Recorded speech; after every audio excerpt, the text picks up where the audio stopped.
Hello everyone, मैं वैभव सिंह आप सबका स्वागत करता हूँ मार्गदर्शन शिक्षा के यूट्यूब चैनल में। आशा करता हूँ आप सब लोग ठीक होगे, अपनी तबीयत का ख्याल रख रहे होगे। और एसएससी जीडी के आप लोगों के एग्जाम चल रहे हैं। जिसके एग्जाम हो गए हैं, क्योंकि एग्जाम खत्म ही होने वाले हैं फरवरी में, तो जिसके एग्जाम हो गए हैं उन सबको बेस्ट ऑफ लक उनके रिजल्ट के लिए। और जिसके भी एग्जाम बच रहा है उसको बेस्ट ऑफ लक उसके एग्जाम के लिए भी और रिजल्ट के लिए भी। ठीक है, मैं आशा करता हूँ कि आप लोगों का रिजल्ट अच्छा है। तो चलिए शुरू करते हैं आज का लेक्चर शुरू करते हैं। तो आज की क्लास किस चीज की है? ये वाली मॉर्निंग करंट अपडेट की। मॉर्निंग की करंट अपडेट की वीडियो है 30 जनवरी की। आज डेट क्या है? 30 जनवरी। तो 30 जनवरी की मॉर्निंग की करंट अपडेट की वीडियो है ये। तो शुरू करते हैं। पहली न्यूज क्या है? पहली न्यूज है Punjab government plan to open mohalla clinics. तो जो पंजाब की गवर्नमेंट है वो क्या सोच रही है कि अपने यहाँ पे पंजाब में मोहल्ला क्लिनिक खोले। अब ये मोहल्ला क्लिनिक क्या होता है? देखिए, गवर्नमेंट जो होती है वो अपने यहाँ पे मोहल्ला क्लिनिक्स खोलती है। वो गवर्नमेंट के क्लिनिक्स होते हैं जिसमें लोग जो है जाके इलाज करा सकते हैं, या बहुत सस्ते में भी होते हैं और फ्री भी होते हैं। बहुत सारी चीजें उसमें फ्री भी होती हैं और सस्ते में भी होती हैं। तो ये जो प्लान है सबसे पहले दिल्ली में शुरू किया गया था, दिल्ली गवर्नमेंट ने शुरू किया था। और दिल्ली में किसकी गवर्नमेंट है? दिल्ली में गवर्नमेंट है आपकी आम आदमी पार्टी की। और पंजाब में किसकी है? पंजाब में भी आम आदमी पार्टी की है। तो वही सेम पार्टी है, बस सीएम अलग अलग है। जैसे दिल्ली के सीएम कौन है? केजरीवाल जी, अरविंद केजरीवाल। और पंजाब के कौन है? भगवंत मान जी। तो ये जो पूरी गवर्नमेंट है, ये जो दिल्ली गवर्नमेंट है आपकी, मतलब आपकी जो आम आदमी पार्टी है, ये क्लिनिक खोलने जा रही है। कहां पे? इन्होंने प्लान बनाया 400 क्लिनिक खोलने का, जिनमें से 315 क्लिनिक खोले जाएंगे जो रूरल एरिया है। रूरल मतलब जो गांव वाले एरिया है। मैंने आपको क्या बताया था कि रूरल मतलब जो गांव वाले एरिया होते हैं, और अगर बोला जाता अर्बन तो इसका मतलब जो शहर वाले एरिया होते हैं। तो 315 तो इनमें से गांव वाले खोले जाएंगे और बाकी जो है वो शहर वाले इलाकों में खोले जाएंगे। और अभी अभी जैसे ये क्लिनिक खुल जाएंगे उसके कुछ समय बाद, थोड़े दिन बाद, इन क्लिनिक को संख्या को बढ़ा दिया जाएगा और इन्हें 400 से 500 तक कर दिया जाएगा। ठीक है। तो जब ये दिल्ली में लॉन्च हुए थे क्लिनिक, दिल्ली में जब ये लॉन्च किए गए थे, तो ये जो है बहुत ज्यादा सक्सेस मिली थी इन क्लिनिक्स को, जब खोले गए थे दिल्ली में। ठीक है। दिल्ली में कब खोले गए थे? दिल्ली में खोले गए थे 2015 में। ओके। तो 2015 में जब ये दिल्ली में खोले गए थे तो इन क्लिनिक्स को बहुत ज्यादा सफलता मिली है। मतलब यहाँ पे बहुत सारे लोग जाते हैं अपना इलाज कराने के लिए। और लोगों के रिव्यूज क्या है? लोग अपने रिव्यूज देते हैं। जैसे उनको पूछा जाता है तो वो कहते हैं कि यहाँ पे जो इलाज होता है वो नॉर्मल जो आपके प्राइवेट हॉस्पिटल होते हैं ना, उससे भी अच्छा होता है किसी किसी जगह पे, तो बहुत अच्छा और सस्ता होता है बहुत ज्यादा। तो इस वजह से लोग यहाँ पे जाना प्रेफर भी करते हैं। कि कहाँ पे जाना? आपके जो मोहल्ला मोहल्ला क्लिनिक्स होता है जो गवर्नमेंट के द्वारा खोले गए। अब ये मोहल्ला क्लिनिक खोलने की जरूरत क्या पड़ी? देखिए, आपका जो WHO है, वर्ल्ड हेल्थ ऑर्गेनाइजेशन, उसने इंडिया के लिए एक रिपोर्ट छापी है। एक रिपोर्ट छापी थी। उस रिपोर्ट में क्या था कि इंडिया में जो 75% तक लोग है ना, वो जो इलाज कराते हैं अपना, जब भी किसी भी चीज का इलाज कराएं, छोटे से छोटा है बड़े से बड़ा, उन सबको अपनी जेब से पैसा देना पड़ता है ना। ऐसा नहीं है कि गवर्नमेंट की कोई स्कीम चल रही हो या कुछ और हो, है ना, या फिर इंश्योरेंस की बात हो। उन्होंने ये भी बताया कि बस 17% तक लोग हैं जिनके पास मेडिकल इंश्योरेंस है हमारे यहाँ, है ना। तो इसका मतलब क्या है? ये जो अपना जेब से जो पैसा देते हैं, इसका क्या मतलब होता है?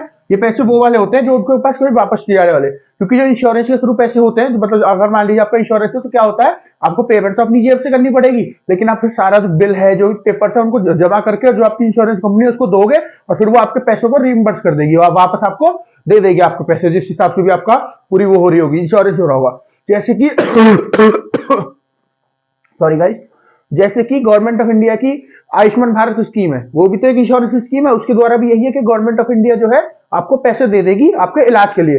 लेकिन अभी तक इंडिया में कुल 17% लोग हैं जिनका मेडिकल इंश्योरेंस हो रहा है। तो 75% लोगों को अपनी जेब से देना पड़ता है। तो इसी वजह से दिल्ली गवर्नमेंट ने ये मोहल्ला क्लिनिक करके खोले थे, ये सारे क्लिनिक्स, जिसके बाद लोग अपना इलाज बड़े आराम से यहाँ पे करा सके, सस्ते सस्ते दामों में, या फिर कहीं कहीं जगह फ्री में भी होते हैं यहाँ पे। और सारे इलाज, मैक्सिमम सारी चीजों के इलाज हो जाते हैं यहाँ पे।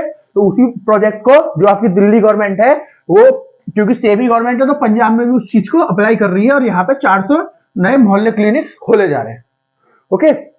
जिनमें से 315 रूरल एरिया में खोले जाएंगे, बाकी आपके अर्बन एरिया पे। रूरल मतलब गांव वाले और अर्बन मतलब जो शहर वाले एरिया होते हैं। चलिए नेक्स्ट न्यूज देखते हैं। नेक्स्ट न्यूज क्या है? नेक्स्ट न्यूज है आपकी सेल ऑफ 13, यहां पर रह गया, लाख मेट्रिक टन। हाँ, तो sale of 30 lakh metric ton, ये एल फॉर लाख है और मेट्रिक टन है ना। 30 lakh metric ton of wheat under open market sale scheme. तो गवर्नमेंट ऑफ इंडिया ने एक स्कीम लेके आई है, government of India, GOI. GOI मतलब अगर कहीं लिखा हुआ है ना शॉर्ट फॉर्म में, इसका मतलब पता क्या होता है, government of India. Government of India, तो जो गवर्नमेंट ऑफ इंडिया है हमारी, किसकी गवर्नमेंट है, बीजेपी की जो गवर्नमेंट है, नरेंद्र मोदी जी की जो गवर्नमेंट है, वो क्या लेके आई है, एक स्कीम लेके आई है। क्या है, open market scheme, sale scheme, open market sale scheme. तो इसमें क्या करेगी गवर्नमेंट, जो ये 30 लाख मैट्रिक टन तक का जो वीट है, वीट मतलब गेहूं जो होते हैं, उनको बेचेगी एक फिक्स प्राइस कर दिया जाएगा पहले से ही, मतलब बहुत कम प्राइस में, फिक्स प्राइस में इसको बेचा जाएगा। अब ये मतलब क्यों कर रही है गवर्नमेंट ऑफ इंडिया, ये ओपन स्कीम क्यों लेके आई है government of India, open scheme, sale scheme जो है, ओपन मार्केट सेल स्कीम। क्या है कि देखिए, जो अब हमारी एक कॉर्पोरेशन है, गवर्नमेंट की एजेंसी है, फूड कॉर्पोरेशन ऑफ इंडिया। क्या है, food corporation of India, FCI. तो इसमें क्या होता है, तो जो भी हम गेहूं चावल उगाते हैं हमारे किसान, और जो किसान से लिए जाते हैं, जो किसान से सरकार लेती है, वो सब कहाँ रखे जाते हैं, वो एफसीआई के पास होते हैं, फूड कॉर्पोरेशन ऑफ इंडिया के पास। और ये जो है हमारे जहां भी हमको मतलब देने होते हैं, जैसे गवर्नमेंट देती है, राशन शॉप वगैरह पे दिए नहीं जाते, इन सब पे जो सारा काम होता है, गवर्नमेंट जो भी इनसे काम करती है, या फिर और कहीं बांटे जाते हैं, कुछ भी होता है, ये जो भी चावल गेहूं ये सब चीजें हैं, ये दाल वगैरह, ये सब एफसीआई के थ्रू बांटी जाती है सब जगह। और जो अगर मान लीजिए किसी देश में हो, किसी और देश में भेजनी, जैसे इस बार हमने, जैसे ये रशिया यूक्रेन की वॉर चल रही थी, तो रशिया यूक्रेन जो है दुनिया का सबसे ज्यादा एक्सपोर्ट करने वाली कंट्री है, जो सबसे ज्यादा एक्सपोर्ट करते हैं क्या, वीट को, मतलब वीट मतलब गेहूं को। चावल जो है, ये चावल तो हमारी कंट्री से मैक्सिमम जगह जाता है, लेकिन जो वीट होता है सबसे ज्यादा कौन एक्सपोर्ट करता है, आपका रशिया और यूक्रेन। लेकिन इस बार रशिया और यूक्रेन में वॉर चल रही है, लड़ाई चल रही है, तो ये लोग कर नहीं पा रहे, तो इस वजह से इंडिया ने भी इस बार बहुत सारी कंट्रीज को जो है गेहूं जो है आपके एक्सपोर्ट किए हैं, है ना। तो वो कहां से हुए, वो भी आपके एफसीआई से हुए। तो अभी क्या हो रहा है, ये जो स्कीम खोली गई है, ओपन मार्केट सेल स्कीम, इसलिए खोली गई है कि जो हमारे यहाँ पे वीट के प्राइसेस है ना, जो गेहूं के प्राइसेस है, बहुत ज्यादा बढ़ रहे हैं। तो ये जो प्राइसेस है बहुत ज्यादा बढ़ रहे हैं, तो लोगों को सहूलियत देने के लिए कि एक फिक्स प्राइस पे हम जो है लोगों को ये बेचेंगे, ये जो गेहूं है बेचेंगे। एफसीआई को गवर्नमेंट ऑफ इंडिया ने ऑर्डर दे दिया है कि ये जो बहुत ज्यादा प्राइस बढ़ रहे हैं ना, ये जो है लोगों को जो है उस प्राइस में ना खरीद के, जो हम सस्ते प्राइस में दे रहे हैं गेहूं चावल, उस पे लोग जो है खरीद सके इसको, है ना। तो गवर्नमेंट ऑफ इंडिया जो आपका एफसीआई है, फूड कॉर्पोरेशन ऑफ इंडिया, क्योंकि हमारे यहाँ पे इतने सारे गेहूं उगाए जाते हैं, इतने सारे चावल उगाए जाते हैं, हमारे किसान इतना अच्छा काम करते हैं, इतना सारा उगाते हैं गेहूं चावल, तो वो क्या है कि ये एफसीआई में हमारे पास बहुत ज्यादा एक्सेस में पड़ा रहता है ना। एक्सेस मतलब बहुत ज्यादा अमाउंट में, जितना चाहिए उससे भी बहुत ज्यादा अमाउंट में पड़ा रहता है। तो ये जो एक्सेस अमाउंट में पड़ा रहता है, उसी का इस्तेमाल गवर्नमेंट ऑफ इंडिया ने जब किया था, जब आपका कोविड-19 चल रहा था ना, कोरोना वायरस चल रहा था, तो लोगों को फ्री बांटे गए थे गेहूं चावल दालें, इसी वजह से बांटे गए थे, क्योंकि हमारे पास बहुत ज्यादा अमाउंट में रखा रहता है। इसी तरह जो हमारे पास बहुत सारा अमाउंट में अभी भी रखा हुआ है, इसको ओपन मार्केट स्कीम है, सेल स्कीम है, इसके द्वारा गवर्नमेंट ऑफ इंडिया सबको बेचेगी, जो भी हमारे यहाँ के किसान है सबको इसको बेचा जाएगा। ओके, और ये तो हो गया 30 लाख मैट्रिक टन तक का जो बेचा जाएगा ऐसे। और फिर 3000 मैट्रिक टन तक का क्या है, गवर्नमेंट ऑफ इंडिया ने 3000 मैट्रिक टन तक का जो है, जो राशन शॉप होती है ना, जो राशन शॉप जैसे राशन के थ्रू दिया जाता है, जो ये किसको दे दिया जाएगा, ये 30,000 मैट्रिक टन जो है ये सब गवर्नमेंट्स को दे दिया जाएगा। जो भी हमारे यहाँ पे गवर्नमेंट है, स्टेट्स है ना, स्टेट गवर्नमेंट को, जो स्टेट है उनकी जो सरकार होती है, जो अलग अलग राज्य है उनकी जो सरकार होती है, उनको दे दिया जाएगा। और ये सरकार फिर इनका क्या करेंगी, ये अपने यहाँ पे इनको जो राशन शॉप होती है, जैसे राशन लेने जाते हैं, राशन कार्ड दिखा के और सामान जो लेते हैं, वो गेहूं चावल वगैरह सब लेते हैं, तो उन शॉप्स के पास भी पहुंच जाएगा, उन दुकानों के पास भी पहुंच जाएगा, और फिर लोग जाके वहां से खरीद सकते हैं, है ना। वो भी बहुत कम दामों में खरीदा जाता है, तो वो जो है उस दामों में लोग वहां से भी खरीद सकते हैं। तो गवर्नमेंट ऑफ इंडिया का क्या मोटिव है इसके पीछे, जो लोगों को महंगा गेहूं चावल मिल रहा है उससे छुटकारा पाके वो सस्ता गेहूं चावल खरीद सके बड़े आराम से, और उनकी जेब पे भी ज्यादा इस चीज से फर्क ना पड़े। अब ये जो पैसा बढ़ रहा है, वीट के जो पैसे बढ़ रहे हैं, महंगाई हो रही है वीट पैसों में, मतलब बहुत ज्यादा महंगा बिक रहा है वीट। ऐसा क्यों बिक रहा है? ऐसे क्यों गेहूं इतना महंगा बिक रहा है? गेहूं महंगा इसलिए बिक रहा है, देखिए कि पहली चीज क्या हुआ है कि जो रशिया और यूक्रेन की वॉर चल रही है ना, उसकी वजह से क्या हुआ है, पूरी दुनिया में गेहूं की कमी हो गई है, पूरी दुनिया में गेहूं की कमी हुई है, उसकी वजह से गेहूं का प्राइस बढ़ रहा है, पहली चीज। दूसरी चीज कि हमने जो है दूसरे देशों को बहुत ज्यादा गेहूं एक्सपोर्ट किया है, उसकी वजह से क्या हुआ है, हमारे यहाँ पे गेहूं की थोड़ी कमी पड़ गई है। तो अब जो अंदर रखे हुए गेहूं हमारे यहाँ पे स्टॉक में रखे हुए हैं एफसीआई के पास, फूड कॉर्पोरेशन ऑफ इंडिया के पास, अब हम उनको निकाल रहे हैं, उनको, क्योंकि जो हमारे यहाँ पे प्राइस बढ़ रहा है धीरे धीरे, उसको कम करने के लिए हम अपने यहाँ पे इनको निकाल रहे हैं, ठीक है। फिर तीसरी चीज देखिए, रशिया यूक्रेन वॉर की वजह से क्या हुआ है, जो आपका तेल होता है, जो पेट्रोल वगैरह होते हैं, इनके प्राइस बहुत ज्यादा बढ़ रहे हैं। जो हम बाहर से एक्सपोर्ट करते हैं क्रूड ऑयल, कच्चा तेल, उसके पैसे बहुत ज्यादा बढ़ रहे हैं। अब उसके पैसे जब बढ़ेंगे, मैंने आपको पूरा प्रोसेस समझाया था कि मान लो हम जो है कहीं से महंगा तेल लेके आए, है ना, मान लो हम गए सऊदी अरेबिया के पास, ये आपका सऊदी अरेबिया है ना, सऊदी अरेबिया है ये, सऊदी अरेबिया के पास से हम मान लीजिए बहुत महंगा तेल लेके आए, है ना, क्योंकि सऊदी अरेबिया महंगा तेल बेच रहा है तो हमने लिया, चलो लेना पड़ेगा, मजबूरी हो गई हमारी, हमको जैसे रशिया नहीं दे रहा, कहीं से नहीं मिल रहा, तो हम सऊदी अरेबिया से बहुत महंगा तेल लेके आए। जैसे मान लो वैसे तो तेल मिलता है, वैसे तो तेल मिलता था $60 पर बैरल, लेकिन सऊदी अरेबिया ने हमें $100 पर बैरल दिया तेल, है ना। अब जो सऊदी अरेबिया ने हमने इतना महंगा तेल दिया तो हम उसको अपने यहाँ लेके आए, अपने यहाँ लाने के बाद अब हम इसको क्या करेंगे, अब हम इसको पूरा प्योरिफिकेशन जो इसका प्रोसेस होगा, सब रिफाइनरी वगैरह में इसको रिफाइन करके हमने पेट्रोल निकाल लिया, डीजल निकाल दिया, गैस निकाल दी, जो भी चीज निकालनी थी सब निकाल ली। अब ये जो निकल के आया पेट्रोल डीजल, ये भी तो बहुत महंगा ही होगा, क्योंकि ये पीछे से महंगा आ रहा है, यहाँ पे सब ये प्रोसेस करने के बाद महंगा ही तो होगा। जो नॉर्मल, जो जब हम इसे $60 पर बैरल पे लाते थे, उसके मुकाबले $100 पर बैरल पे ला रहे हैं, तो महंगा ही होगा ये, है ना।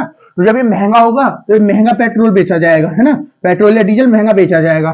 तो महंगा बेचा जाएगा तो जो भी चीज होंगी, जो भी गाड़ी होंगी, ट्रक्स होंगे, जो भी बड़ी बड़ी चीजें होंगी, उनके अंदर महंगा पड़ेगा, है ना। महंगा होगा तभी तो वो भी तो महंगा ही डलवाएंगे, वो अलग से डलवा के लाएंगे। जैसे मान लो महंगा पेट्रोल बिक रहा है, अब पेट्रोल जैसे मान लो ₹100 का हो गया 1 लीटर, तो 100 पहले मिलता था मान लो ₹90 का या ₹95 का, अब ₹100 का मिलने लगा, है ना।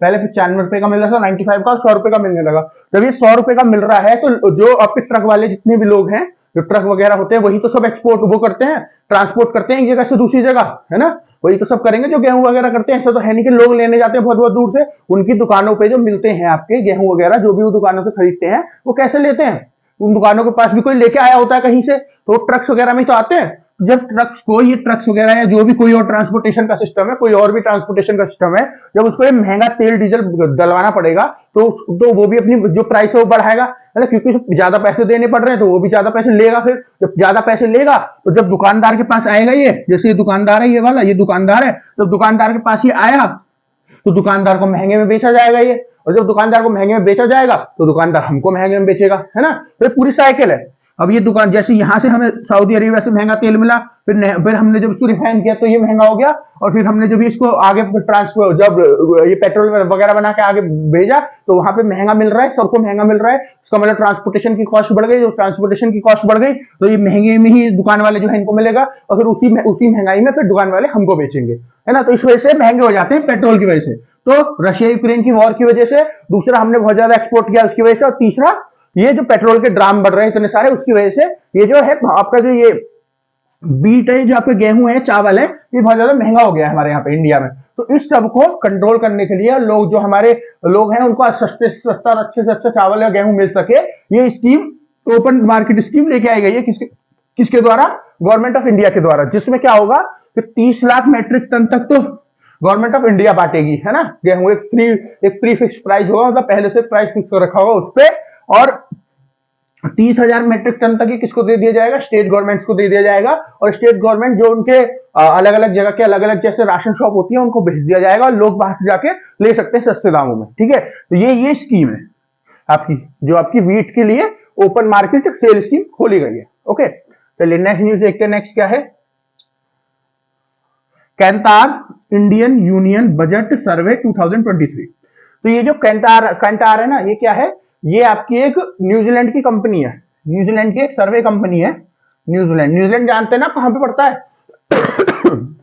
सॉरी, ऑस्ट्रेलिया के नीचे पड़ता है न्यूजीलैंड। जैसे मान लो ये ऑस्ट्रेलिया है, जैसे इंडिया से बताया तो मैं आपको, ये इंडिया है, ये पूरा इंडिया है ना, ऑस्ट्रेलिया यहाँ पे पड़ा, यहाँ पे ऑस्ट्रेलिया पड़ा, तो यहाँ पे न्यूजीलैंड पड़ेगा ये, ठीक है। ये इंडिया है, ये इधर म्यांमार वगैरह ये सब आ गए, यहाँ पे ऑस्ट्रेलिया है नीचे, और ये आपका यहाँ पे न्यूजीलैंड हो गया, ऑस्ट्रेलिया के नीचे, तो ये न्यूजीलैंड है। तो न्यूजीलैंड की कंपनी है जिसका नाम क्या है? कैंटार। तो जो कंपनी है इसने एक सर्वे किया है इंडिया में। क्या सर्वे किया है कि जो 2023 का बजट आने वाला है, जो सरकार 2023 का बजट लाने वाली है, बजट कब आता है? 1 फरवरी को आएगा।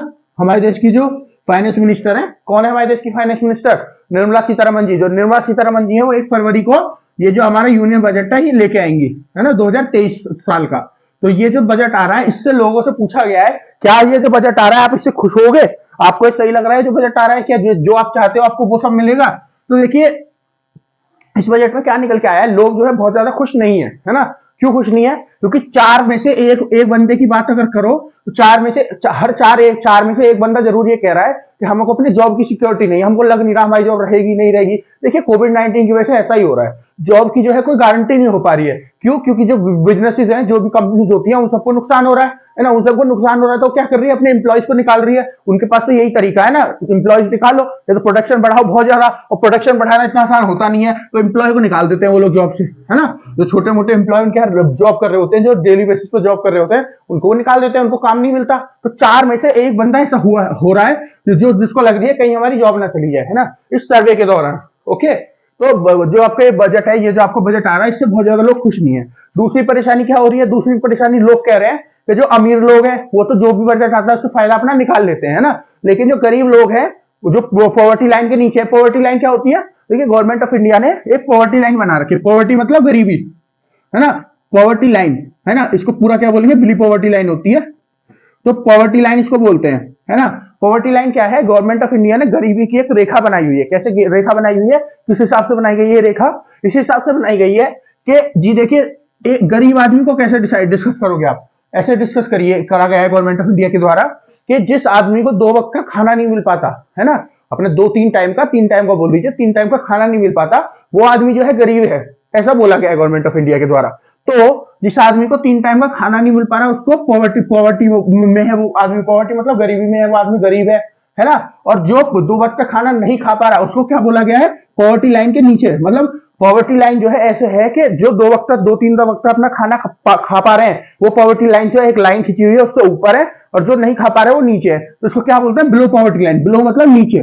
तो जो लोग बिलो पॉवर्टी लाइन है ना, मतलब पॉवर्टी लाइन से नीचे है, जैसे मान लीजिए ये एक पॉवर्टी लाइन खींची हुई है, ये एक पॉवर्टी लाइन खींची हुई है कि इससे ऊपर जो भी है वो लोग हैं जो अपना 2 टाइम का 3 टाइम का खाना अच्छे से जिनको मिल जाता है बिना किसी परेशानी के, और इससे नीचे वो हैं जो अपना 2 टाइम 3 टाइम का खाना जो है डेली नहीं खा पाते, किसी किसी दिन हो जाता है, किसी किसी दिन नहीं हो पाता।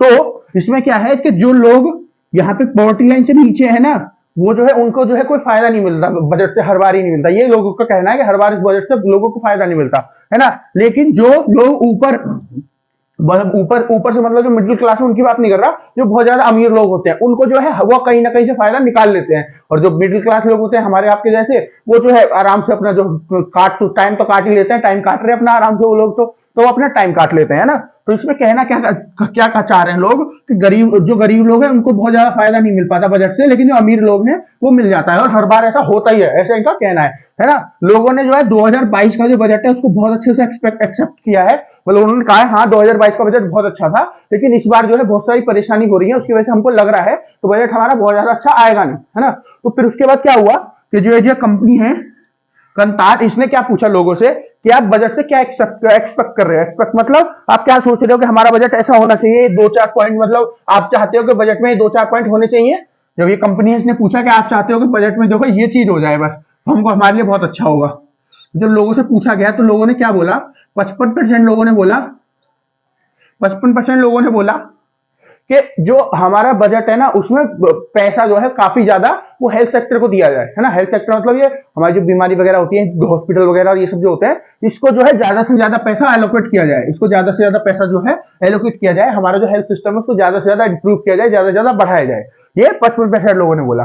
55% लोगों ने क्या बोला, 55% ही लोगों ने बोला कि जो हमारी शेयर मार्केट है ना उसको नीचे गिरने से बचाने के लिए गवर्नमेंट ऑफ इंडिया को स्टेप्स लेने चाहिए इस बजट के अंदर, है ना। शेयर मार्केट गिर जाती है तो फिर पूरे देश को नुकसान होता है, बहुत सारी कंट्रीज को नुकसान होता है, और जब नुकसान होता है इन्फ्लेशन बढ़ता है। इन्फ्लेशन मतलब महंगाई, इन्फ्लेशन हिंदी में महंगाई को इंग्लिश में क्या कहते हैं, इन्फ्लेशन। तो जब हमारा जो ये गिरता है, आपका शेयर मार्केट गिरती है, तो फिर इन्फ्लेशन होता है, महंगाई बहुत तेजी से बढ़ जाती है। तो उस सबको रोकने के लिए 55% लोगों ने कहा है सरकार को जो आपका इन्फ्लेशन, जो आपकी ये है शेयर मार्केट है, इसको कंट्रोल करना चाहिए, और ये जो है किसी भी तरह गिरे ना, इस चीज के ऊपर काम करना चाहिए, है ना। किसको, जो हमारी गवर्नमेंट ऑफ इंडिया है उसको काम करना चाहिए इसके ऊपर। फिर कुछ 50% के आसपास लोगों ने कहा है कि देखिए हमारी जो इकोनॉमी है ये बढ़ेगी तो सही, मतलब ग्रो तो करेगी ये, लेकिन बहुत ज्यादा तेजी से नहीं करेगी, हर एक सेक्टर में नहीं करेगी, कुछ सेक्टर में कर पाएगी। जैसे अलग अलग सेक्टर होता है ना, एजुकेशन सेक्टर, मतलब पूरी इकोनॉमी ग्रो होनी है तो सब सेक्टर ग्रो होने चाहिए, मैन्युफैक्चरिंग सेक्टर होता है, सर्विस सेक्टर होता है, ऐसे करके बहुत सारे सेक्टर होते हैं। तो लोगों ने बोला कुछ सेक्टर में, तो ये 50% लोगों ने बोला कुछ सेक्टर में तो करेगी, लेकिन हर सेक्टर में नहीं करेगी, है ना। फिर कुछ परसेंट ने बोला है, 31% लोगों ने क्या बोला है कि जो हमारी इकोनॉमी है इस साल, जैसे अभी तक पिछले कुछ सालों में बहुत तेजी से दुनिया में जितने भी देश है सबसे तेजी से ग्रो कर रही है, इस साल जो है बहुत तेजी से ग्रो नहीं कर पाएगी हमारी इकोनॉमी, है ना। ये किसने बोला है? ये लोगों ने बोला है। क्योंकि देखिए अभी अभी वर्ल्ड बैंक की भी एक रिपोर्ट आई है, अभी तक क्या था, इंडिया की जो इकोनॉमी थी वो 6% से ऊपर ऊपर ही ग्रो कर रही थी, 6.8%, 6.4% ऐसे ग्रो कर रही थी। लेकिन इस बार क्या बोला है 2023 में, जो वर्ल्ड बैंक ने बोला है कि 5.8% की जो दर से 5.8% की दर से जो है हमारी इकोनॉमी वो ग्रो करेगी। तो इस बार जो ग्रो करेगी वो थोड़ी स्लो करेगी, मतलब थोड़ी धीरे से जो है हमारी इकोनॉमी वो इस टाइम पे इस बार ग्रो करेगी। ये किसने बोला है?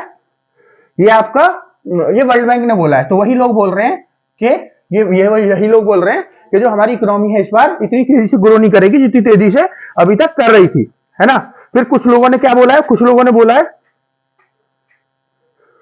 बोला है कि हम क्या सोच रहे हैं कि हमको जो है गवर्नमेंट वो थोड़ी सहूलियत देगी जो ये हेल्थ केयर सेक्टर है उसमें, है ना। जैसे मैंने आपको ये ऊपर वाली न्यूज में बताया था कि मोहल्ला क्लिनिक्स खोले जा रहे हैं, क्यों खोले जा रहे हैं? ताकि लोगों को जो है सहूलियत मिल सके, उनको जो अपना इलाज का पैसा है वो कम से कम देना पड़े, है ना, उनको जो है इंश्योरेंस वगैरह मिल सके। तो इन लोगों ने क्या बोला है कि गवर्नमेंट ऑफ इंडिया हमको भी सहूलियत देगी किस चीज में, कि हमको इलाज आराम से करा सकें, जो डॉक्टर्स होते हैं, जो हॉस्पिटल्स होते हैं, उसमें हमको कंसेशन मिल जाए, हमारा इलाज कराने में हमको कंसेशन मिल जाए। जैसे गवर्नमेंट ऑफ इंडिया की आयुष्मान भारत स्कीम चल रही है, आयुष्मान भारत की स्कीम चल रही है, उसके थ्रू जो है गवर्नमेंट ऑफ इंडिया क्या दे रही है? इंश्योरेंस दे रही है, जो लोग होते हैं उनको इंश्योरेंस दे रही है। कि उनको इंश्योरेंस किस चीज का दे रही है? कि आपको जो है जो आपके इतने पैसे तक का जो भी आपका इलाज होगा उसके पैसे हम आपको देंगे, है ना, आपको कोई पैसा देने की जरूरत नहीं है। इसी तरह गवर्नमेंट ऑफ इंडिया और सारी स्कीम लेके आएगी जो लोगों को और ज्यादा से ज्यादा फायदा हो।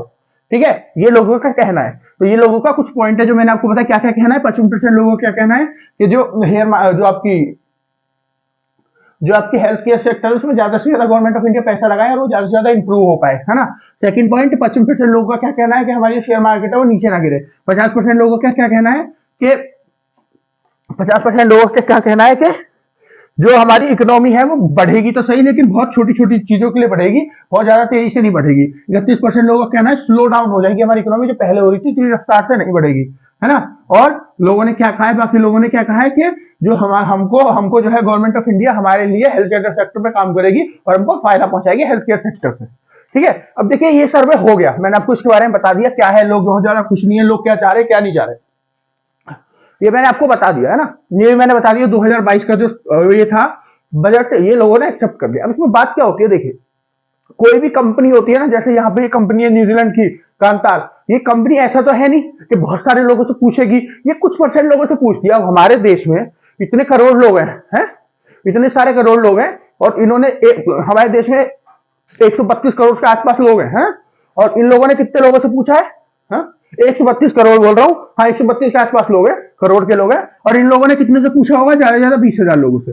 अब 20,000 लोगों से पूछिए, क्या ही पता चल जाएगा इतनी बड़ी कंट्री में इतने सारे लोगों में, क्योंकि आपके पास तो आई नहीं होगी कंपनी, मेरे पास तो आई नहीं है कंपनी, तो हम जैसे लोगों के पास तो आई नहीं है कंपनी। अभी हाँ मान लीजिए हो सकता है बहुत सारे हम लोग भी इन सब चीजों से एग्री कर जाए कि हाँ ऐसा होना चाहिए, हम बजट से खुश नहीं है, हम अपनी नौकरी के लिए थोड़े चिंतित हैं, लेकिन ये पूरी कंट्री से तो पूछ नहीं रही है कि जब हमारी कंट्री की 132 करोड़ पॉपुलेशन है, तो कम से कम कुछ भी नहीं तो एक दो कम से कम कुछ भी नहीं तो 10-12 लाख लोगों से तो पूछे, 1-2 करोड़ लोगों से तो पूछा जाए जब भी सर्वे हो ना। अब 20-25 हजार लोगों से पूछ के क्या ही सर्वे हुआ होगा? हाँ 20-25 हजार लोगों से पूछ के क्या ही सर्वे हुआ होगा?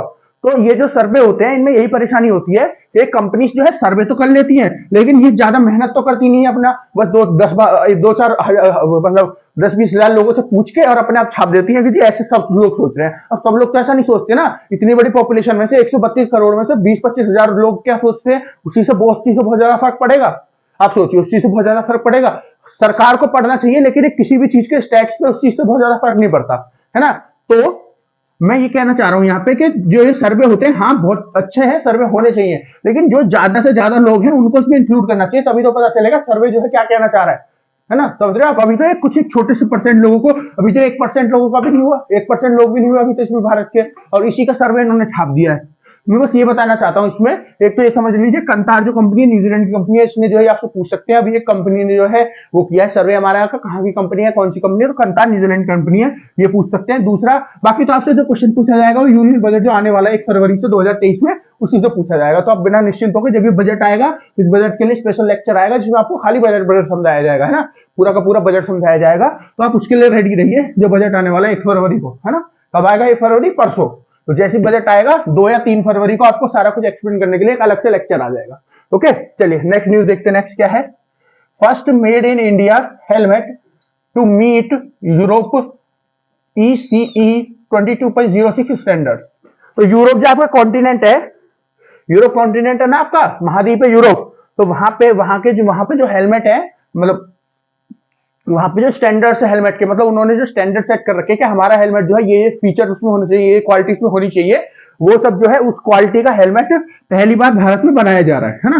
तो ये उसी के ऊपर न्यूज है। जो पहला हेलमेट बनाया जा रहा है वो क्या है, कैसे कैसे बनाया गया है, तो पहले हम ये समझते हैं ECE 22.06 ये स्टैंडर्ड्स क्या है। ये क्या है, यूनाइटेड नेशन की बॉडी है इकोनॉमिक कोऑपरेशन। वो क्या करती है, वो यूनाइटेड नेशन इकोनॉमिक कोऑपरेशन जो बॉडी है वो क्या करती है, वो जो है यूरो ये अलग अलग स्टैंडर्ड्स निकालती है। तो इसने ये नए स्टैंडर्ड्स निकाले थे अभी 2020 में 22.06। उससे पहले कौन सा चल रहा था, 22.05। तो ये स्टैंडर्ड है उसके हिसाब से जो हेलमेट बनाया गया है इंडिया में, ये इन स्टैंडर्ड्स के हिसाब से बनाया गया है, तो ताकि यूरोप में ये इसको बेचा जा सके, क्योंकि जब वहां के स्टैंडर्ड के हिसाब से होगा जब तो वहां पे बेचा जा सकता है ये हेलमेट। तो वहां के स्टैंडर्ड के हिसाब से हेलमेट जो है बनाया गया है। अब जो है इस हेलमेट का नाम क्या है, पहले हमको ये जानना है। इस हेलमेट का नाम है IGN-7। क्या नाम है इसका, IGN-7, ये इस हेलमेट का नाम है IGN-7। ये जो हेलमेट है ये इंडिया की कंपनी ने बनाया है। कहां के लिए बनाया है, ये आपका बनाया है आपका यूरोप के लिए। यूरोप का जो कॉन्टिनेंट है इसमें जो ECE जो टेस्ट है 2.206 जो है इस टेस्ट के लिए बनाया गया है। और इस टेस्ट में है क्या, है ना, इस मतलब ये स्टैंडर्ड है क्या, 22.06 जो स्टैंडर्ड है क्या है। देखिए इसमें स्टैंडर्ड्स में क्या है, इसमें ज्यादा फोकस किया गया है स्लो जो एक्सीडेंट होता है, मतलब जब आप स्लो स्पीड में चल रहे हो जब जो एक्सीडेंट होता है, क्योंकि बहुत जगह सर्वे किया गया है। सर्वे में क्या पता लगाया गया है, सर्वे में पता लगाया गया है कि जो तेज स्पीड में लोग चल रहे होते हैं, बाइक पे, हेलमेट तो बाइक में पहना जाता है, बाइक या गाड़ी में चलिए जहां भी, तो उनका जो एक्सीडेंट होता है ना वो इतना तगड़ा नहीं होता जितना जो स्लो स्पीड से चल रहे होते हैं, मतलब जो धीमी स्पीड में चल रहे होता है उनका एक्सीडेंट होता है, उनको चोट लगती है। उनके ब्रेन पे ज्यादा फर्क पड़ता है एज कंपेयर टू जो तेज चल रहे हैं उनके उनके उनके स्पीड से, है ना। उन लोगों से ज्यादा फर्क किस पे पड़ता है, ज्यादा चोट किसके लगती है, जो स्लो स्पीड से चल रहा होता है। तो ये जो स्टैंडर्ड्स है इसमें क्या बोला गया है कि इसमें हम टेस्ट करेंगे स्लो क्रैश टेस्ट मतलब क्रैश मतलब ये एक्सीडेंट कराने को, जब एयरप्लेन क्रैश होता है तो बोलते हैं ना, तो जो एक्सीडेंट कराना होता है उसको भी क्रैश बोलते हैं, गाड़ी वगैरह का भी। तो ये जो क्रैश किया जाएगा, ये जो किसी को बाइक पे बिठाया जाएगा और उसको हेलमेट पहना के क्रैश की जाएगी बाइक, और देखा जाएगा स्लो स्पीड पे देखा जाएगा कि उसको चोट लग रही है कि नहीं लग रही, ये जो हेलमेट है कारीगर है कि नहीं है ना, किसी को चोट बहुत ज्यादा तो नहीं लग रही, ये देखा जाएगा इसमें। ये जो ज्यादा फोकस कर रही है, जो आपके स्टैंडर्ड है किस चीज पे फोकस कर रहे हैं, स्लो स्पीड पे, है ना, स्लो स्पीड पे ज्यादा फोकस कर रहे हैं, तेज स्पीड पे ज्यादा फोकस नहीं कर रहे हैं। ये इसमें बताने की बात है। अगर आपसे कोई पूछ ले कि ये जो ECE 22.06 स्टैंडर्ड्स हैं कहाँ के हैं, ये यूरोप के किस चीज के ऊपर फोकस कर रहे हैं, ये आप पे फोकस कर रहे हैं स्लो स्पीड क्रैश टेस्ट पे, मतलब स्लो स्पीड में जो क्रैशेस होते हैं, जो एक्सीडेंट होता है उनके ऊपर। ये कहाँ, ये किसने दिए हैं, ये आपका दिया है आपके इकोनॉमिक कोऑपरेशन, यूनाइटेड नेशन की एक बॉडी है इकोनॉमिक कोऑपरेशन, उसने ये इसकी क्या फुल फॉर्म है, इकोनॉमिक कोऑपरेशन फॉर यूरोप, इसने ये दिए हैं, ये जो स्टैंडर्ड्स दिए हैं, है ना। और ये कंपनी जो इंडिया ने जिसने बनाया है, वो जो मतलब हेलमेट जो बनाया इंडिया में, इसका नाम क्या है, IGN-7, कंपनी का नाम है IGN, और उसका जो 7 मॉडल है वो उसने बनाया है। तो अपनी पूरी कंपनी का नाम क्या है, IGN, और हेलमेट का पूरा नाम क्या है, IGN-7, जो इंडिया के यहाँ पे बना हुआ है ना। और इंडिया ने ये इन स्टैंडर्ड्स के हिसाब से बनाया जो यूरोप के स्टैंडर्ड्स है ECE 22.06। अगर कोई आपसे पूछ ले भारत के अंदर कौन से स्टैंडर्ड्स फॉलो होते हैं, भारत के अंदर जो हेलमेट बनते हैं वो किस स्टैंडर्ड से बनते हैं, ये भी तो हमको पता होना चाहिए कि भारत के अंदर जो हेलमेट बनते हैं वो किस स्टैंडर्ड से बनते हैं। वो बनते हैं आपके IS 4151 के स्टैंडर्ड से। किससे, IS 4151 के स्टैंडर्ड से। किस स्टैंडर्ड से, IS 4151 के स्टैंडर्ड से जो हमारे यहाँ पे बनते हैं हेलमेट, ये हमारे यहाँ स्टैंडर्ड्स है जिनके हिसाब से हेलमेट बनता है। ये हमारे जो स्टैंडर्ड्स है 1993 में दिए गए थे, है ना। कब दिए गए थे, 1993 में हमारे यहाँ जो हेलमेट बनते हैं उनके स्टैंडर्ड्स दिए गए थे। उन स्टैंडर्ड्स का नाम क्या है, IS 1451 जो स्टैंडर्ड्स है ये दिए किसने थे, ISI ने ये हेलमेट दिए थे। हेलमेट नहीं, ये स्टैंडर्ड्स दिए थे, ये इंडिया की कंपनी है ISI, जो ऐसी स्टैंडर्ड ऐसी सेफ्टी फीचर जो है इन सबके लिए स्टैंडर्ड देती है। चाहे गाड़ी के कोई सेफ्टी फीचर हो या फिर आपके गवर्नमेंट ऑफ इंडिया की बॉडी होती है, चाहे कोई गाड़ी के स्टैंडर्ड्स हो, चाहे किसी और चीज के स्टैंडर्ड्स हो, बस ट्रक किसी भी चीज के, बाइक्स वगैरह के जो भी सेफ्टी गार्ड्स होते हैं, सेफ्टी गार्ड जैसे हेलमेट सेफ्टी गार्ड है, ऐसे जो सेफ्टी गार्ड्स होते हैं उन सबके लिए ये जो कंपनी है स्टैंडर्ड्स देती है। तो इसने 1993 में स्टैंडर्ड दिए थे, इनको क्या बोलते हैं, IS 1451 जो है उसके हिसाब से हमारे यहाँ पे हेलमेट्स वगैरह जो भी सेफ्टी गार्ड है वो बनते हैं। तो कितने साल पहले हेलमेट ये जो आपके स्टैंडर्ड से दिए गए थे, और यूरोप के कब आए, 2020 में, मैंने आपको बताया। हमारे यहाँ पे भी स्टैंडर्ड जो है हमको अपग्रेड करके आना चाहिए, क्योंकि जब से और अब में बहुत सारी चीजें बदल गई हैं। बहुत सारे स्टैंडर्ड क्यों बदल गए हैं, बहुत नई तरह की गाड़ी आ गई है, बहुत नई तरह की बाइक्स आ गई हैं, उसकी वजह से सारे स्टैंडर्ड चेंज हो रहे हैं, उसकी वजह से बहुत सारी चीजें चेंज हो जाती हैं। तो इस वजह से हमारे यहाँ पे भी स्टैंडर्ड्स को अपग्रेड होना चाहिए, वरना फिर हमारे यहाँ पे आप पहले, जब मैंने आपको बताया था कुछ दिन पहले ही, तो रोड एक्सीडेंट जो है इतने सारे होते हैं, उन सबको बचाने के लिए क्या करा जाएगा, उन सबको बचाने के लिए जो हमारे हेलमेट है उनको मजबूत किया जाए, तभी तो लोग बच पाएंगे ना। और जो सेफ्टी गार्ड है उनको मजबूत किया जाए, नई नई जो सेफ्टी की चीज है उनको लेके आया जाए, जब तो लोग जो है बच पाएंगे। जब एक्सीडेंट वगैरह होगा कुछ ना कुछ उन्होंने गार्ड पहने हो, कुछ ना कुछ पहना हो जिसकी वजह से बच पाए। तो हमारे स्टैंडर्ड्स इतने पुराने हैं, फिर हमारे एक्सीडेंट भी इतने सारे होते हैं, तो हमको अपग्रेडेशन की जरूरत है। ठीक है, तो अब मैं इसका एक हेलमेट का एक फीचर बता देता हूँ। ये हेलमेट का फीचर क्या है, ये एक फीचर के ऊपर काम करता है, जिस फीचर का नाम क्या है, जिस फीचर का नाम है NACA। क्या है, NACA फीचर। ये यूएस में बनाया गया एक फीचर है। इस फीचर की फुल फॉर्म अगर मैं आपको बताऊं NACA की क्या है, national advisory committee for national advisory committee for aeronautics. National advisory committee for aeronautics. National advisory committee for aeronautics. ये कहां पे बनाया गया है, ये जो बनाया गया है ये टेक्नोलॉजी, ये आपकी यूएस में बनाई गई है। यूएस समझ रहे हो ना, अमेरिका में। तो इसमें क्या होता है, इस टेक्नोलॉजी को इस हेलमेट में यूज किया गया है। इसमें क्या करता है हेलमेट, कि बाहर की जो हवा होती है ना उस सबको पूरी को खींचता है अंदर, उसको फिल्टर कर लेता है, और फिर जो अंदर जो आदमी बैठा हुआ है ना उसको पूरा वेंटिलेशन प्रोवाइड करता है ना। तो उससे क्या होगा, कल को आपका एक्सीडेंट हो गया और आप हेलमेट नहीं उतार पाए तो दम घुटने से आपकी मृत्यु हो सकती है। मान लीजिए हेलमेट ने चोट से तो बचा लिया, लेकिन दम घुटने से आपकी मृत्यु हो सकती है। तो वो जो है जब पूरा वेंटिलेशन बना रहेगा तो कभी आपका दम नहीं घुटेगा, इस चीज से आप बचे रहोगे। तो ये हेलमेट का स्टैंडर्ड है, ये टेक्नोलॉजी यही काम करती है। NACA जो टेक्नोलॉजी है इसी के ऊपर काम करती है। ओके, तो चलिए लास्ट न्यूज देखते हैं। आज की लास्ट न्यूज क्या है, Ukraine's Odesa designated as world heritage in danger site. तो क्या है, जो आपकी ओडेसा सिटी है, कहां पे है ये, यूक्रेन में जो सिटी है, इसको किस चीज का वो दे दिया गया है, इस चीज को बोला गया है कि ये वर्ल्ड हेरिटेज सिटी हो गई है ना, जो डेंजर में है। वर्ल्ड हेरिटेज की ऐसी साइट हो गई है जो डेंजर में। अब ऐसा क्या है वर्ल्ड हेरिटेज मतलब, हाँ वर्ल्ड हेरिटेज मतलब जो है बहुत इंपॉर्टेंट साइट हो गई है जिसको हमको बचाना है, ऐसी साइट्स को बोलते हैं। हेरिटेज का मतलब क्या बोलेंगे, हेरिटेज मतलब इंपॉर्टेंट साइट हो गई है कुल मिला के, है ना। तो ये जो है एक बहुत इंपॉर्टेंट साइट हो गई है आपकी, वर्ल्ड हेरिटेज साइट इसको बोला गया। ये देता कौन है वर्ल्ड हेरिटेज साइट का, वो जो स्टेटस देता है ये देती है आपकी यूनेस्को, यूनेस्को।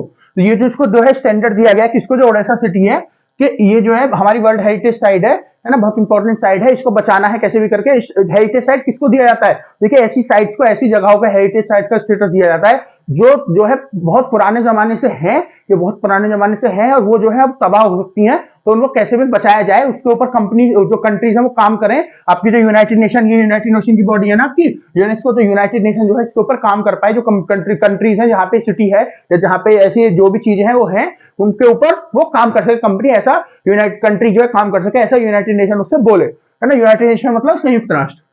तो ये जो सिटी है ओडिशा, ये कहाँ पे है, ये आपकी यूक्रेन में पड़ती है। अब यूक्रेन और रशिया के बीच में लड़ाई चल रही है, तो अब रशिया जो है यूक्रेन के, ये जो है आपका ओडिशा जो सिटी है इसके पास तक आ गया है। तो ये क्या किया है, इस यूनाइटेड नेशन ने, जो वेस्टर्न कंट्रीज है यूनाइटेड नेशन, यूएस वगैरह और जितनी भी यूरोपियन कंट्रीज है, इन्होंने क्या किया है, इन सब ने यूनाइटेड नेशन से बात करके इसको एक वर्ल्ड हेरिटेज साइट जो है घोषित कर दिया। अब इससे क्या होगा, जब इसको वर्ल्ड हेरिटेज साइट घोषित कर दिया, इसका मतलब ये एक हेरिटेज साइट बन गई अब, है ना। तो अब इसके ऊपर काम करना है यूएन को भी मिलकर, जो पूरी कंट्री है, बाकी कंट्री है उनको भी मिलकर, जो भी यूएन के मेंबर है।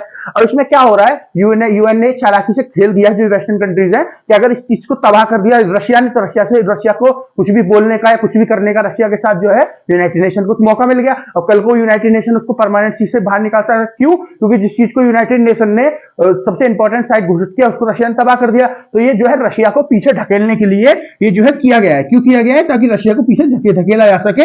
इसलिए ये जो साइट है आपकी ओडिशा यूक्रेन की, इसको वर्ल्ड हेरिटेज साइट जो है इसको घोषित कर दिया गया। ये भी बोला गया ये डेंजर में है इस टाइम पे और हमें इसको बचाना है ना। ऐसा क्यों किया गया है, देखिए या तो रशिया अटैक ही ना करे। अब रशिया अटैक नहीं करेगा, इसका मतलब रशिया को रुकना पड़ेगा वहीं पे जहां पे वो है, आगे बढ़ेगा तो अटैक करना पड़ेगा, क्योंकि वहां पे यूक्रेन की भी फोर्सेस बैठी हुई है। लेकिन अगर रशिया अटैक नहीं करता है तो वैसे नुकसान में क्यों लड़ा, वो आगे युद्ध नहीं कर पाएगा। और रशिया अगर अटैक करता है तो उसको जो है यूनाइटेड नेशन को मौका मिल जाएगा कुछ ना कुछ उसके साथ करने के लिए, कुछ ना कुछ को सजा देने के लिए। उसको बाहर भी निकाल सकते हैं यहाँ से, लेकिन देखिए बाहर निकालना इतना आसान होगा नहीं। मैंने आपको एक वीटो पावर के बारे में बताया था कुछ दिन पहले की वीडियो में। वीटो पावर में क्या होता है, वीटो पावर में क्या होता है, जो भी परमानेंट कंट्रीज होती है ना यूनाइटेड नेशन की, 15 कंट्री बताई थी मैंने आपको, यूनाइटेड नेशन सिक्योरिटी काउंसिल की बात कर रहा हूं मैं, यूनाइटेड नेशन की जो सुरक्षा परिषद है, यूनाइटेड नेशन सिक्योरिटी काउंसिल, उसकी बात कर रहा हूं। इसमें क्या 15 मेंबर होते हैं टोटल, 15 इसके सदस्य होते हैं, जिनमें से 5 तो परमानेंट होते हैं और 10 जो है वो नॉन परमानेंट होते हैं। तो परमानेंट मतलब स्थायी होते हैं और 10 जो है वो अस्थायी होते हैं। तो ये जो 10 होते हैं जो अस्थायी हैं, ये तो 2-2 साल के लिए चुने जाते हैं, चेंज होते रहते हैं, चुने जाते हैं, चेंज होते रहते हैं, 2-2 साल जैसे जैसे इनकी टर्म कंप्लीट हुई और कोई चुन लिया जाता है। लेकिन ये जो 5 है, जब से यूनाइटेड नेशन बना है, जब से ये 1945 में यूनाइटेड नेशन बना है, 1945 से ही ये 5 परमानेंट के परमानेंट मेंबर हैं, जो इसके सदस्य परमानेंट है ना, जो स्थायी रूप से सदस्य है। कौन कौन से है? USA, UK, France, Russia, China. तो ये जो 5 कंट्रीज हैं, ये इसके मेंबर बन गए। देखिए जो दूसरा विश्व युद्ध हुआ था, दूसरा विश्व युद्ध जो हुआ था वर्ल्ड वॉर 2, उसमें कौन कौन लड़ा था? उसमें कौन कौन लड़ा था दूसरे विश्व युद्ध में? एक तरफ से तो यूएसए, यूरोप की जो भी कंट्री है, फ्रांस, यूके और ये सब कंट्री, और रशिया, है ना, ये तो एक तरफ से लड़ाई हुआ था। दूसरी साइड से कौन लड़ा था? दूसरी साइड से लड़ा था आपका जर्मनी, तो लड़ाई था हिटलर वाला। जापान भी लड़ा था, उसके ऊपर न्यूक्लियर बम फेंका गया था, है ना, परमाणु बम फेंका गया था। और तीसरा कौन? तीसरा आपका इटली लड़ा था। तो जो ये हारे थे आपके, कौन सी टीम हार गई थी? टीम हारी थी आपकी, जो आपकी जर्मनी वाली टीम है, वो हार गई थी। तो जो लोग जीत गए थे वो लोग वही जो 4 लोग हैं, और चाइना उसके बाद थोड़े दिन बाद चाइना भी बन गया था। ये जो 5 कंट्रीज है, ये इसके परमानेंट मेंबर बन गए। तो इनके पास एक पावर होती है जिसको वीटो पावर बोलते हैं, जो परमानेंट के पास ही होती है, जो नॉन परमानेंट है उनके पास ये पावर नहीं होती है। मतलब जो बाकी 10 मेंबर है, इनके पास पावर नहीं होती है, खाली इन 5 के पास होती है पावर। तो ये 5 के पास पावर है, इसमें क्या है वीटो पावर में, कि ये क्या कर सकते हैं, जैसे मान लो किसी भी चीज के ऊपर फैसला लिया जा रहा है यूनाइटेड नेशन सिक्योरिटी काउंसिल में, मतलब सुरक्षा परिषद है यूनाइटेड नेशन की, उसमें संयुक्त राष्ट्र की जो सुरक्षा परिषद है, उसमें कोई भी फैसला लिया जा रहा है, और इन 5 ये जो पूरी 15 कंट्री है पूरा फैसला लेंगी। तो इन 15 में से मान लीजिए कि 14 ने तो बोल दिया कि हाँ जी हम तैयार हैं इस चीज के लिए, 14 ने तो बोल दिया हम तैयार हैं, इन 15 में से पूरी 15 हो गई ना, 5 और 10 15, 14 ने तो बोल दिया। लेकिन एक जो परमानेंट कंट्री है, मतलब जो यूके, यूएस, रशिया, चाइना और फ्रांस जैसे किसी भी कंट्री ने अगर बोल दिया ना कि नहीं जी हम इस फैसले के साथ नहीं है, तो वो फैसला वहीं पे खत्म किया जाएगा, फिर उस पर काम नहीं होगा। ये जो 14 कंट्री ने हाँ बोल दिया, इससे कोई मतलब नहीं है, सारी की सारी हाँ बोलेंगी, मतलब ये 5 की 5 तो हाँ बोलनी चाहिए। ये जो अपनी वीटो पावर यूज ना करे, इन 10 में से अगर 1-2 ना भी कर दे तो कोई फर्क नहीं पड़ेगा, लेकिन ये 5 की 5 तो हाँ करनी चाहिए। ये वीटो पावर का इस्तेमाल होता है। तो जो है रशिया को क्योंकि रशिया के पास भी जस्ट अ मिनट, तो रशिया के पास भी वीटो पावर है, तो इसलिए उसको निकालना भारत इतना इजी तो होगा नहीं, क्योंकि अगर उसको बाहर निकालना है तो उसके लिए भी जो है पूरा रूल वो पास किया जाएगा, पूरा law United nation security council में। तो रशिया तो वीटो पावर करेगा ना, अपने आप को थोड़ी निकालने देगा उसमें से, इतनी अच्छी पावर उसको मिली हुई है। तो लेकिन उसके ऊपर कुछ ना कुछ उसको सजा या कोई ना कोई जुर्माना या कुछ ना कुछ तो कर सकते हैं ना उसके साथ, है ना। यूनाइटेड नेशन की किसी और चीज में उसको डाल सकते हैं कि ऐसे किसी कंट्री के ऊपर अटैक कर दिया, कोई हमारी जो साइट थी, जो हमने एक जगह जो है घोषित कर रखी थी, सबसे ज्यादा हमारे लिए इंपॉर्टेंट साइट है, इंपॉर्टेंट जगह है, उसको तबाह कर दिया रशिया ने, तो कुछ ना कुछ सजा उसको दे सकता है यूनाइटेड नेशन, इसलिए ऐसा किया गया। ठीक है, तो चलिए आज के लिए इतना ही। हाँ, एक चीज और आपको, एक बोनस न्यूज और दे दूं, जो मैंने यहाँ नहीं डाली हुई है, ये बोनस न्यूज है आपके लिए, ये आप लिख लीजिए कि कल अंडर 19 वर्ल्ड कप हुआ था वुमेन्स का, मतलब महिलाओं का अंडर 19 जो 19 साल से छोटे होते हैं उनका वर्ल्ड कप हुआ था, क्रिकेट वर्ल्ड कप 2020। उसमें क्या है, महिला जो है भारत की उस वर्ल्ड कप को जीत गई है। तो उसकी मेजबानी कौन कर रहा था? क्रिकेट हमारी जो इंडिया की टीम थी उसका कैप्टन कौन था? शेफाली वर्मा। ठीक है, और हराया किसको है? हराया है इंग्लैंड को। इंग्लैंड की टीम को हरा के 2023 का जो T20 अंडर 19 वर्ल्ड कप था उसको हमारा भारत जीत गया है, और उसकी मेजबानी कौन कर रहा था? भारत की टीम की शेफाली वर्मा। और ये वर्ल्ड कप हुआ कहां था? ये वर्ल्ड कप हुआ था साउथ अफ्रीका में। ठीक है, तो जैसे हमने T20 वर्ल्ड कप वो वाला जीता था जो पहला हुआ था 2007 में, वो भी साउथ अफ्रीका में हुआ था, और ये भी साउथ अफ्रीका में हुआ है, तो हमने ये वाला वर्ल्ड कप भी जीत लिया है। तो ये आपके लिए बोनस न्यूज थी, आप इसको मेंशन कर सकते हैं अपने उसमें। ठीक है, तो आज के लिए इतना ही। एक बार आप देख लीजिए बोर्ड को पूरा। तो आशा करता हूं आपने सारा कुछ देख लिया होगा और आपकी सारा कुछ समझ में आया होगा। फिर भी अगर आपकी कुछ समझ में नहीं आया है तो कमेंट सेक्शन में आप कमेंट करके बता सकते हैं मुझे, और मैं आपको सारा कुछ समझा दूंगा।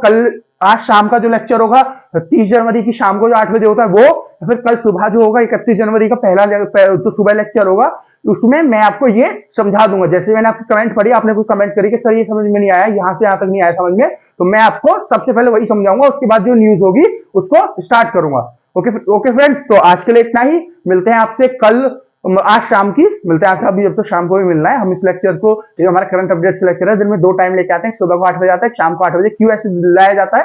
ताकि आपको हम ज्यादा से ज्यादा न्यूज कवर करके दे सके और अच्छे से समझा सके न्यूज। ओके, तो आज के लिए इतना ही। हमारी जो चैनल है, यूट्यूब चैनल मार्गदर्शन शिक्षा केंद्र, इसको सब्सक्राइब करें, ज्यादा से ज्यादा हमारी वीडियोस को लाइक करें, शेयर करें। तो क्या होता है, जब हमारे वीडियोस को शेयर करते हैं, लाइक करते हैं ना, तो इससे जो है यूट्यूब को पता चलता है लोग इस वीडियो को पसंद कर रहे हैं। जब पसंद करेंगे जब तो उसको लाइक करेंगे, पसंद करेंगे, और जब तो उसको शेयर करेंगे, क्योंकि और लोग जान पाए। तो जब यूट्यूब को पता चलता है कि हमारी वीडियो अच्छी है, क्योंकि आप जिस वीडियो को पसंद करोगे वो वीडियो अच्छी होगी ना, जिसको जो जो यूट्यूब को पता चलता है ये वीडियो अच्छी है, तो यूट्यूब जो है अपनी तरफ से भी इसको फिर पब्लिश करना शुरू कर देता है, ज्यादा से ज्यादा लोगों तक उसको पहुंचाता है। एक पहले तो आप भी पहुंचा रहे हो शेयर करके ज्यादा से ज्यादा लोगों तक, फिर यूट्यूब भी पहुंचाने लगता है। ये लोगों को जो है, ये जो हम बातें बताते हैं, जो अच्छी अच्छी न्यूज हम देते हैं आपको, जो आपके लिए जरूरी है, जो भी कंपटीशन एग्जाम की तैयारी करना सबके लिए जरूरी है, उनके पास तक हम ज्यादा से ज्यादा लोगों तक हमारी वीडियो पहुंच पाएगी। इसलिए हमारी वीडियो को शेयर करें, लाइक करें और हमारे चैनल को सब्सक्राइब करें। तो आज के लिए इतना ही फ्रेंड्स, मिलते हैं आपसे आज शाम की करंट अपडेट्स की वीडियो में। जब तक के लिए धन्यवाद।